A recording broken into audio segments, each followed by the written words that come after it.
Terima kasih Tuhan, terima kasih Yesus.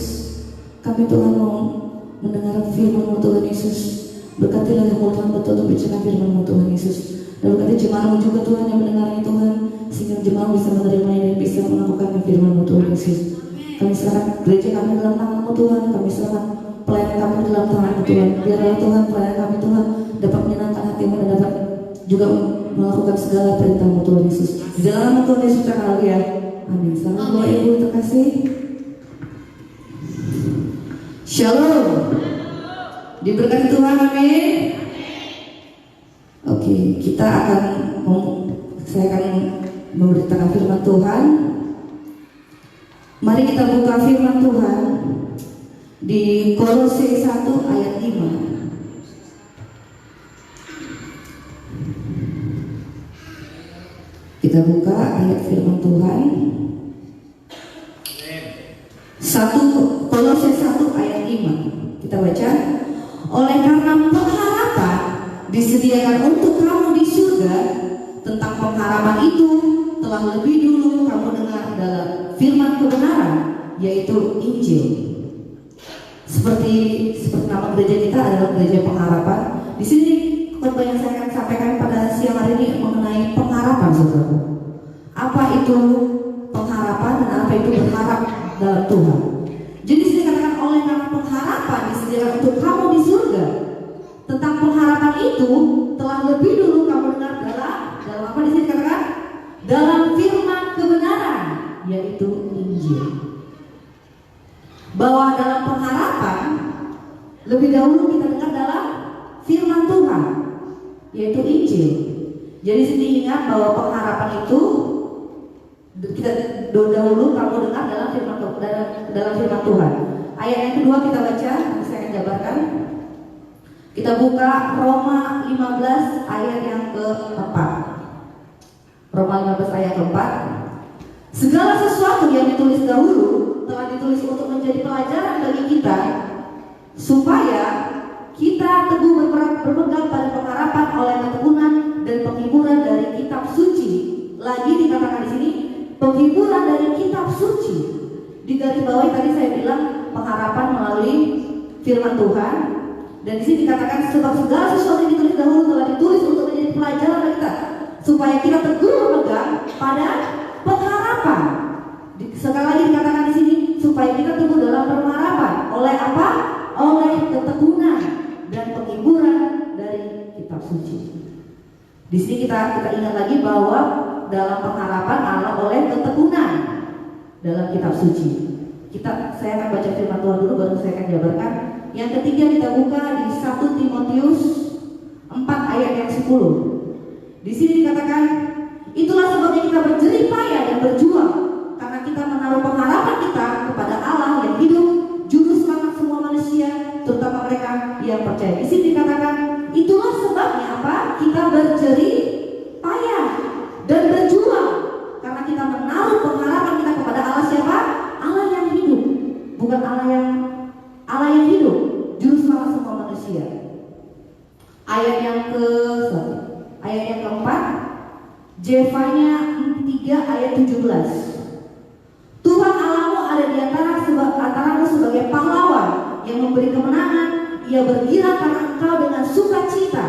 Ia membaharui engkau dalam kasihnya. Ia bersorak-sorai karena engkau dengan sorak-sorai. Di sini dikatakan Tuhan Allahmu ada di antaramu sebagai apa? Sebagai pahlawan yang memberi kemenangan. Dia bersukacita dan dia bersorak-sorai. Saya akan jabarkan nanti. Ini ayat yang ke-5, 1 Yohanes 3 ayat yang ke-3. Setiap orang yang menaruh pengharapan itu kepadanya menyucikan diri sama seperti dia yang adalah suci. Ayat terakhir Efesus 1 ayat 18 sampai 19. Dan supaya ia menjadikan mata hatimu terang, agar kamu mengerti pengharapan apakah yang terkandung dalam panggilannya, betapa kaya yang kemuliaan bagian ditentukannya oleh bagi orang-orang kudus dan hidup, betapa hebat kuasanya bagi kita yang percaya sesuai dengan kekuatan kuasanya. Amin. Saya akan jabarkan dari yang pertama, dari Kolose 1 sampai yang 5. Di sini dikatakan pengharapan itu lebih dahulu kamu dengar dalam firman kebenaran.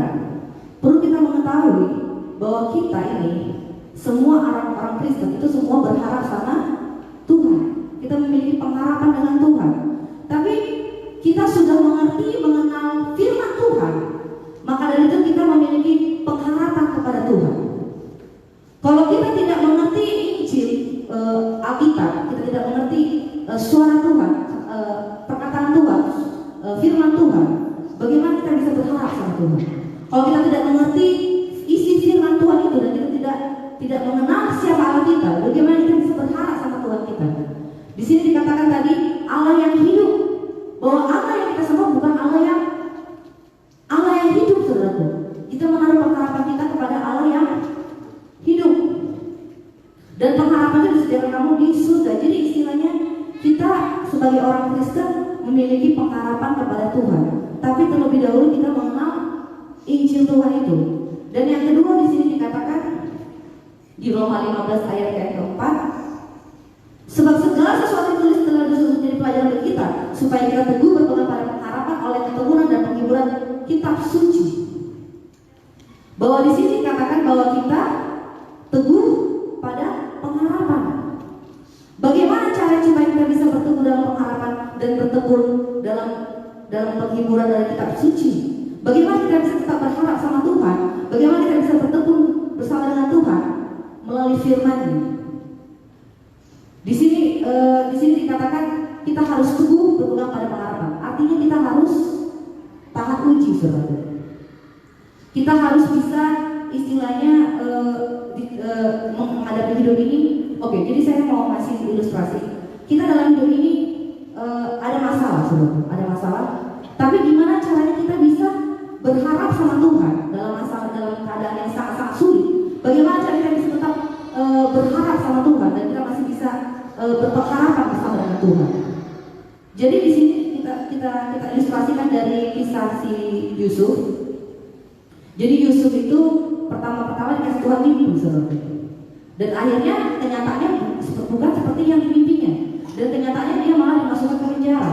Tapi pada akhirnya dia jadi raja.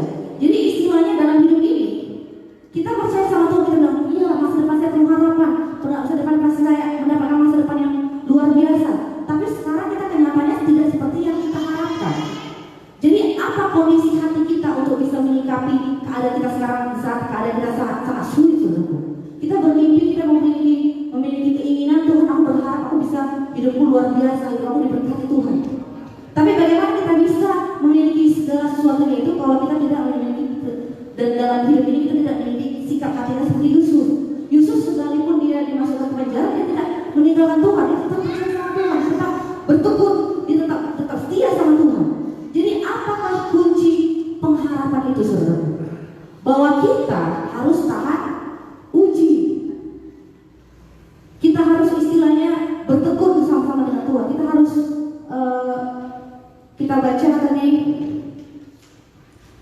kita baca di Roma 15 setelah baca kita sebagai teguh berpegang pada pengharapan.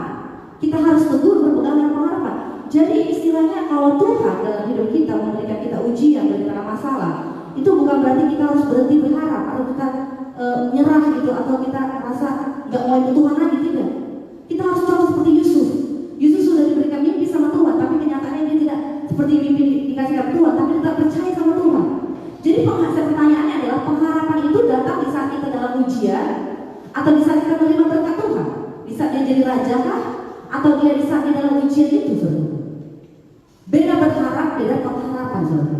Kalau berharap kita ada orang mau datang jam 7.30, kita bilang, oh saya berharap orang itu datang tepat waktu. Tapi pengharapan adalah jam 7.30 orang itu nggak datang, kita tetap memiliki pengharapan orang itu masih datang ke tempat kita. Jadi pengharapan itu datang di saat kita dalam masalah kita diuji, dan masalah kita itu kita merasa nggak sanggup menghadapi masalah kita ini. Tapi kalau kita memiliki pengharapan dengan Tuhan, kita bertemu sama Tuhan, kita tetap setia sama Tuhan. Bahwa apa, saudara? Berkat yang Tuhan ini sampaikan, yang ini Tuhan berikan kepada kita, itu akan diberikan kepada kita kalau kita tahan uji, kalau kita tekun, saudara. Kalau kita dalam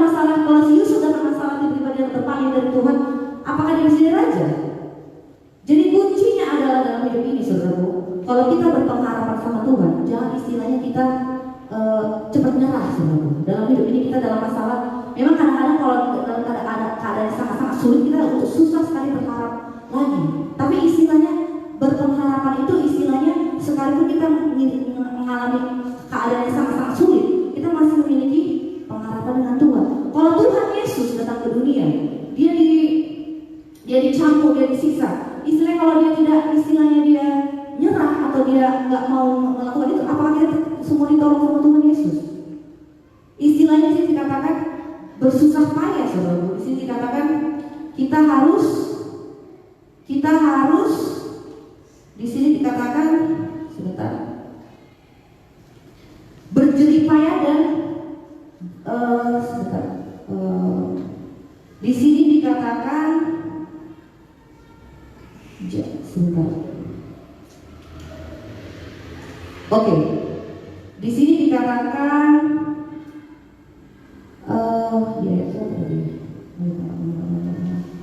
sebentar saudaraku.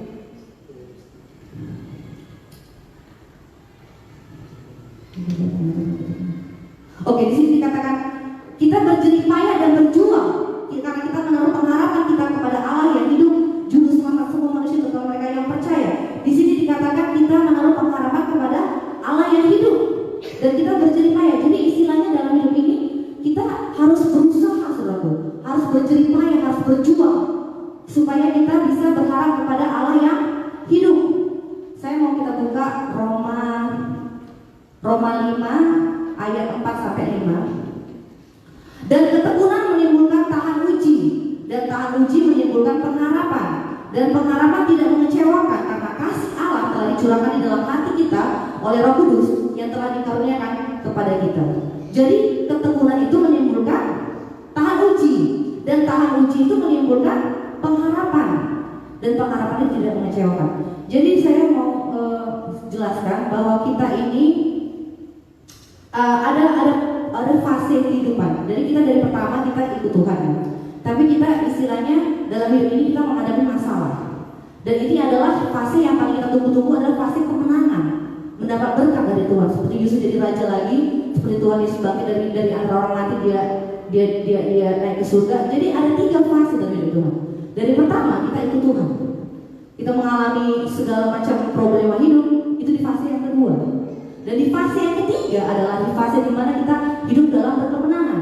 Saya mau kita semua hidup di dunia ini adalah orang-orang yang hidup dalam di fase ketiga ini, kita hidup menjadi orang yang berkemenangan. Bagaimana cara kita bisa masuk ke dalam fase yang ketiga?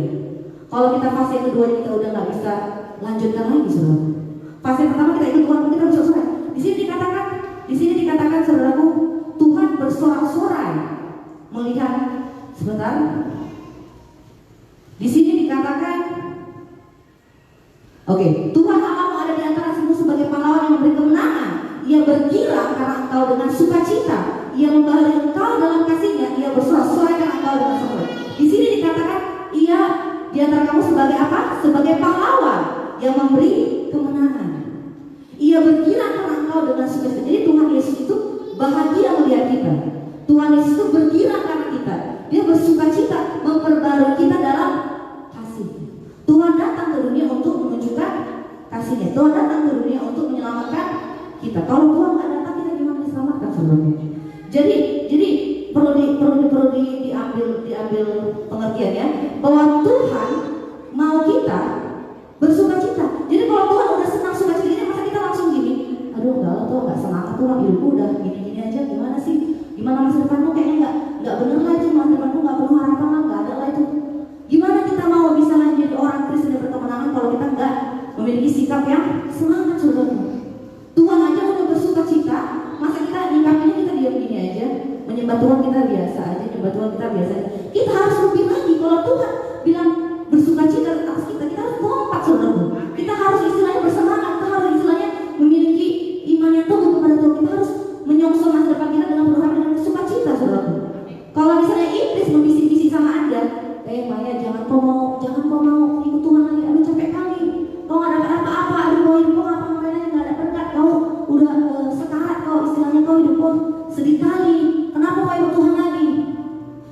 Iblis aja bisik, kita bisa istilahnya langsung kecewa. Kalau Tuhan bersukacita, kenapa kita nggak ikut kompak, saudara?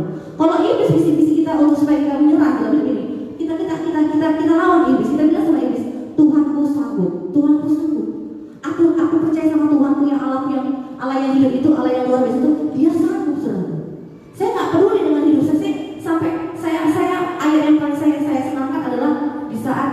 firman Tuhan dikatakan kematian dan keuntungan bagiku. Gimana kita sampai titik dimana kita merasa kita nggak cari berkat, saudara? Kita cari istilahnya menjadi gimana cara kita bisa menjadi pelayan Tuhan yang setia? Gimana kita bisa melakukan firman Tuhan, melakukan kehendak Tuhan? Gimana kita melakukan pekerjaan Tuhan, saudara? Kita buka di sini di Yohanes 4 ayat yang ke-34. Yohanes, kita buka. Kata Yesus kepada mereka, makananku ialah melakukan kehendak Dia yang mengutus aku dan menyelesaikan pekerjaannya. Jadi kata Tuhan, makanan Tuhan itu ialah melakukan kehendak Bapa yang mengutus Dia dan menyelesaikan pekerjaannya. Bagaimana kalau Tuhan Yesus datang ke dunia, dia nggak ingat untuk menyelesaikan pekerjaannya dan mengutus dan untuk melakukan kehendak Bapa? Apakah kita semua diselamatkan, saudara? Jadi dalam ikut Tuhan itu kita harus berjuang, kita harus bersusah, berupaya keras, kita harus istilahnya kita harus berjerih payah, saudara.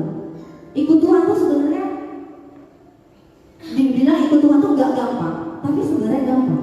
Kalau dibilang nggak gampang karena kita harus berjerih payah, kita harus berjuang, kita harus menjadi orang yang kuat. Tapi kalau dibilang gampang karena ikut Tuhan itu sebenarnya yang penting harus setia saja, kuat dan setia saja.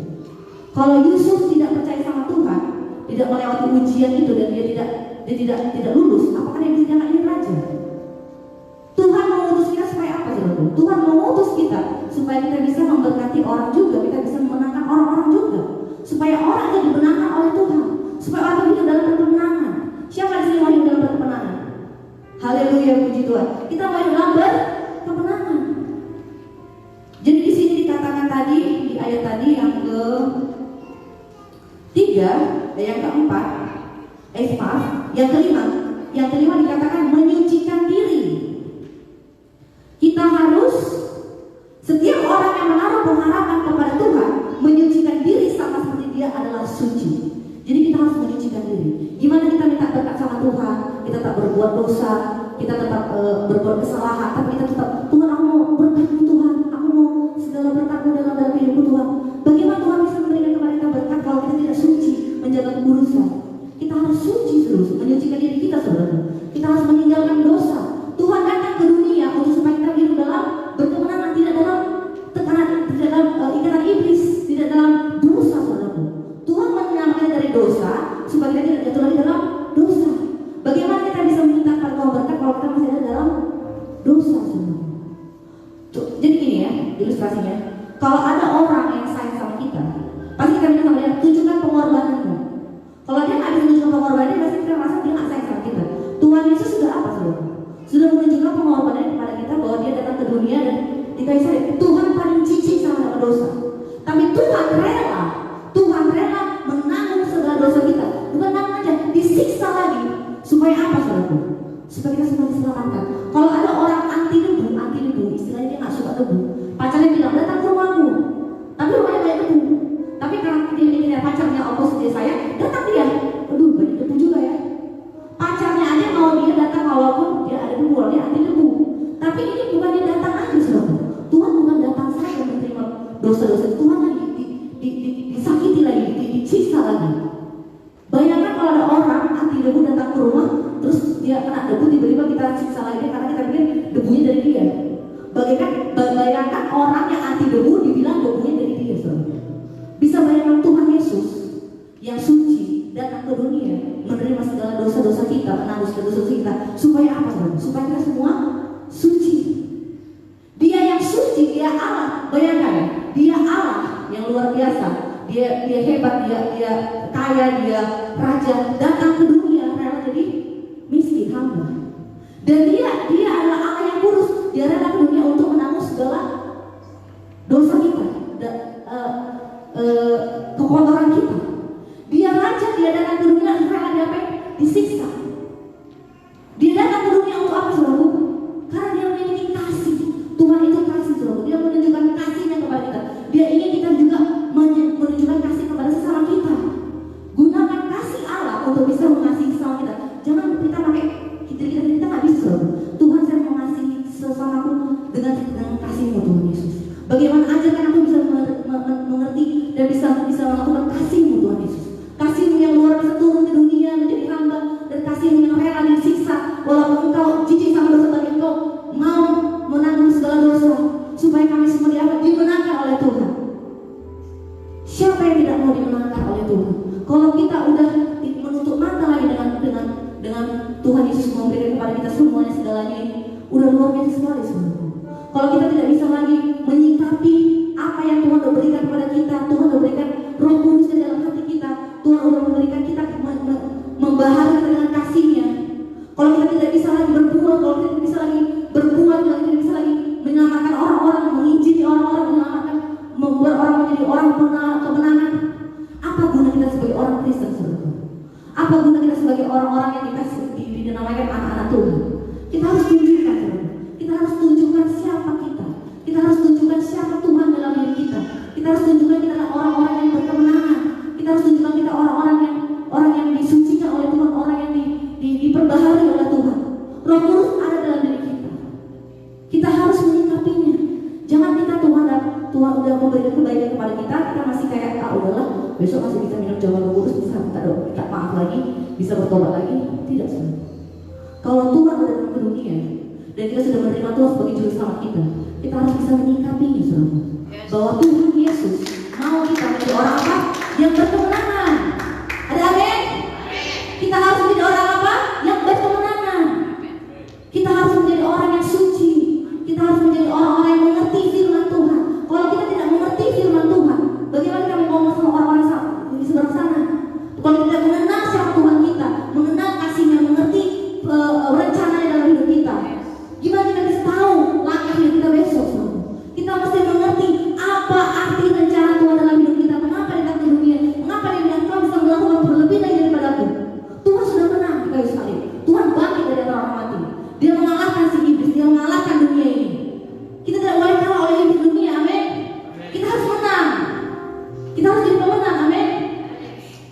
Mari kita nyanyi lagu pemenang. Saya lebih dari pemenang. Kita mau jadi pemenang, amin. Kata kira-kira Anda adalah orang pemenang. Lebih dari pemenang dalam segala perkara, amin.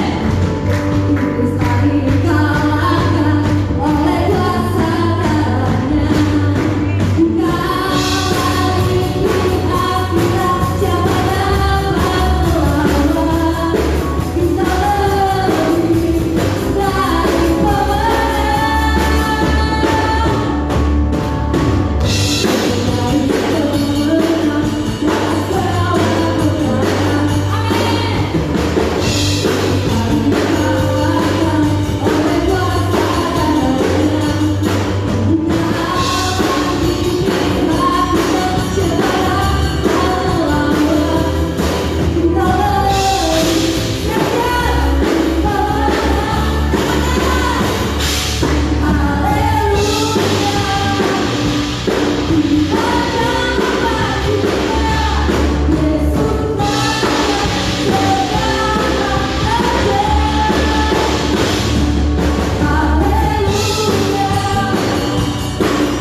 Jadi tadi poin tadi adalah satu, pertama kita harus suci dan mengenal firman Tuhan, amin. Dan yang kedua kita harus berjuang, berjeripaya, kita harus kuat dan teguh dan bertekun sama Tuhan. Dan yang ketiga kita harus tahan uji, dan yang keempat kita harus berpengharapan teguh sama Tuhan. Dan yang kelima kita harus hidup berkemenangan. Jadi yang ketiga tadi tahan uji, kembali lagi tahan uji. Bagaimana kita bisa lulus tahan uji? Jadi saya punya kesaksian. Saya juga aneh juga sama Tuhan ya. Kenapa Tuhan suruh saya menyampaikan ini? Karena ini saya alami, saudara. Saya alami. Saya jujur, saya juga merasa ngeluh kayak istilahnya sama Tuhan, kayak Tuhan, kok keadaanku gini-gini aja istilahnya. Kok kayak gini aja Tuhan, aku udah menyembah Tuhan gimana kok, tapi kok aku kok nggak diberkati juga. Tuhan kasih saya ini firman Tuhan, kau harus suci dahulu, kau harus tahan uji, kau harus istilahnya berjerih payah dan berpengharapan kepada Tuhan, harus berkemenangan seperti Yesus, seperti aku kata Tuhan, seperti Tuhan Yesus. Kalau misalnya kita diuji seperti Yesus, kita diberi mimpi sama Tuhan, tapi kita dimasukkan ke dalam penjara, apakah kita masih berharap sama Tuhan? Tuhan bilang hidupmu bakal luar biasa, tapi kalau hidup Anda sekarang tidak luar biasa, apakah Anda masih menyembah Tuhan? Apakah Anda masih berharap sama Tuhan? Apa kunci hidup ini, saudara? Apa kunci firman Tuhan? Apa kunci Tuhan itu datang ke dunia? Supaya kita hidup dalam berkemenangan, supaya kita hidup dalam tahan uji, supaya kita hidup ini tetap berjerih payah, tetap kita berusaha, saudara. Tuhan mau kita untuk bisa apa, saudara? Untuk bisa tetap mengasihi Dia. Tuhan ingin melihat hati kita. Apakah hati Anda sanggup melihat berkat-Ku? Apakah hati Anda itu percaya melihat berkat-Ku? Apakah Anda mengenal aku dengan sungguh-sungguh? Apakah Anda tidak mengenal sama sekali? Apa kita mengenal Tuhan Yesus? Kalau kita tidak mengenal Tuhan Yesus, kita yang tahu, saudara. Bagaimana kita memuji Tuhan, memuliakan nama Tuhan? Istilahnya, saudara, kalau kita memuji Tuhan, memuliakan nama Tuhan, kalau tidak ada kuasa, buat apa, saudara? Kita harus memuji, menyembah Tuhan, memuliakan nama Tuhan. Dimanapun kita berada, kita menyembah Tuhan, dan itu harus punya kuasa. Karena apa? Karena itu kita menyembah Tuhan dengan hati kita, dengan sungguh-sungguh kita mengasihi Tuhan. Kita menjadi true worshiper, penyembah yang benar, pemuji yang benar. Kalau kita menyembah Tuhan, memuji Tuhan, dan hadirat Tuhan datang, pemuji yang benar, penyembah Tuhan yang sungguh-sungguh, yang penuh kuasa. Apa yang Tuhan kasih sama kita? Apa yang akan Tuhan kasih sama kita, saudara? Kalau kita menyenangkan hatinya, berkat itu gampang, saudara. Bukan gampang, istilahnya berkat itu Tuhan beri. Mau saja Tuhan beri, Tuhan itu kaya. Tapi bagaimana Tuhan bisa memberi kalau keadaan kita belum siap? Bagaimana kalau kita belum ready untuk menerima berkat itu? Tuhan mau menyucikan kita, mau menguji kita. Tuhan mau memurnikan kita terlebih dahulu sebelum Dia memberikan berkat pada kita. Jadilah hati sebagai orang hati-hati yang mau melayani Tuhan tanpa berkat, apa istilahnya mengejar berkatnya. Seperti orang kita kenal sama orang, walaupun dia mereka, kita tak mengenal orang karena dia seperti anak kaya, karena dia suka sama pribadi mereka, tidak mengejar harta mereka. Biar kita menjadi orang-orang yang tulus, amin. Orang-orang yang sungguh-sungguh mau mengasihi orang tanpa backgroundnya. Kita mau bisa mengasihi Tuhan juga tanpa kita minta berkat Tuhan. Memang berkat Tuhan pasti datang, tapi kita tidak mengejar berkat itu. Kita mengejar karena Tuhan, kita mau melakukan pekerjaan Tuhan. Kita mau melakukan kita mau menggenapi rencana Tuhan. Kita mau jadi orang Kristen, kita mau menjadi orang-orang yang melakukan pekerjaan Tuhan, melakukan rencananya. Kita masuklah dalam rencana Tuhan, masuklah dalam jalannya Tuhan. Kalau kita menjadi orang-orang yang berjalan dalam kebenaran, dalam jalannya Tuhan, kemana kita harus pergi? Kemana arah kita? Kemana tujuan kita? Kita tahu semuanya. Tujuan kita ke surga, saudara. Amin. Kita mau semua kita menjadi orang-orang yang berkemenangan, dan kita juga bisa memenangkan orang-orang. Amin. Siapa yang memenangkan orang-orang juga? Tunjukkan kasih Allah. Amin. Kasih Allahku sungguh terbukti ketika Dia serahkan anaknya. Kasih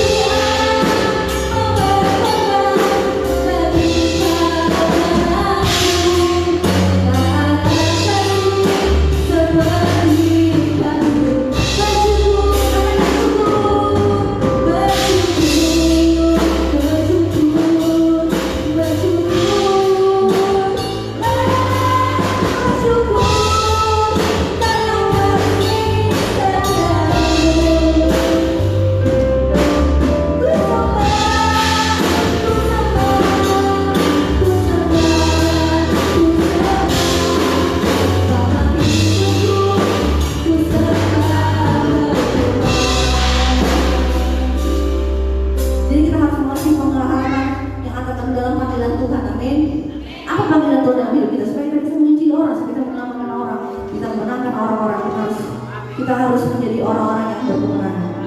Dan kita kalau Tuhan suka cita melihat kita harus juga lompat-lompat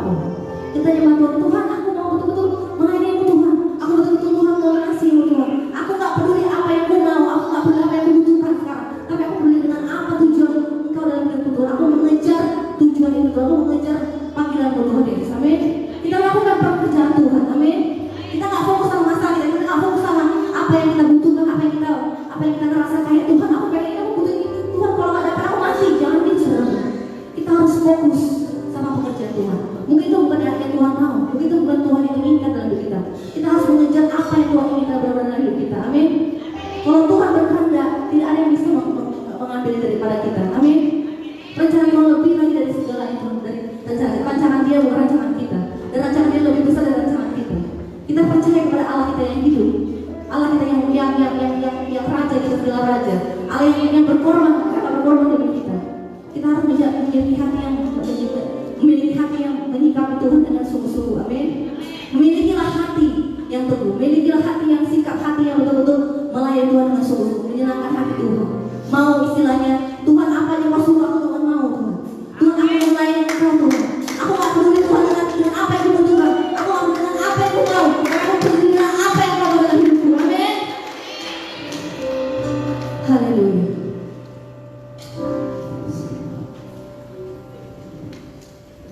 Selama ku hidup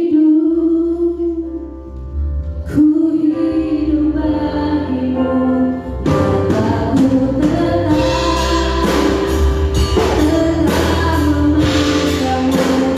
Dunia tak bisa menjauhkanku dari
kasih-Mu.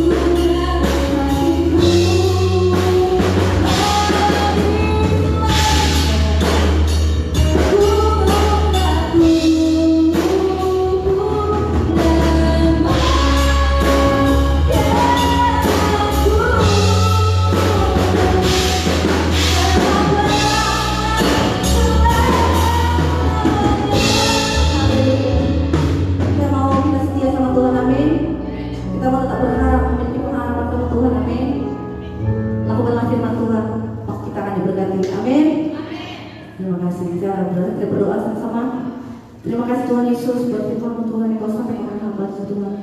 Berkatilah hamba terlebih lagi Tuhan untuk bisa menyampaikan firman Tuhan, sehingga jemaat-jemaat Tuhan, anak-anak Tuhan bisa kau berkati Tuhan, bisa